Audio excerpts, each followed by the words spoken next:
Can you tell me why it is so important right now? Is there one incident that you're protesting over, or is it everything that's going on in the country? I think there's been a lot of national attention. It's been getting a lot of national attention, but I think that this has been a long-standing issue. And a lot of Americans are set up, especially a lot of Black Americans. But, just as I saw the protest in Laurel almost 2 weeks ago, there was not only a lot of Black Americans, but, white Americans, Latinx Americans. So a lot of people are just upset and have become enraged by what they're seeing. Us in the Black community, a lot of us have, known this fact for a long time, that we disproportionately become involved with the police, and sometimes it could be life-threatening or potentially life-altering.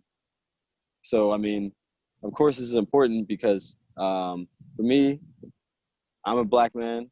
I have 2 children, two young men, and I know that every day that I walk on the street, it's a possibility that I could be accosted by the police and have a very unpleasant experience.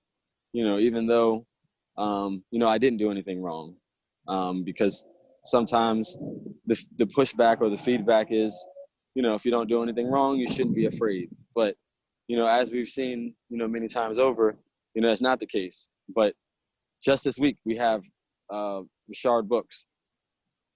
So it just proves that we need to keep marching, protesting, but not just marching and protesting, but mobilizing and advocating tomorrow for these policy changes that we want to see as a community. What is your hope for the protest? What are you hoping will come out of it? For one, I'm hoping a lot of people come out, a lot of people, all ages, all different colors, and I'm hoping they come out and show their support for Black Lives Matter, and make a public statement that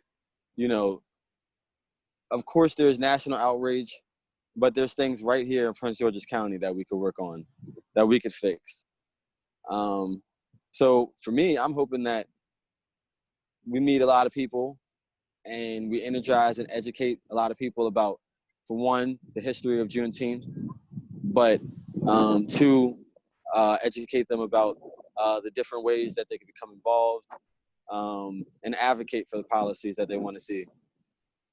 So right now we have the legislators' ear, because obviously there's national outcry, but I'm just pushing for who's gonna continue advocating in Annapolis at the county council when Black Lives Matter isn't trending.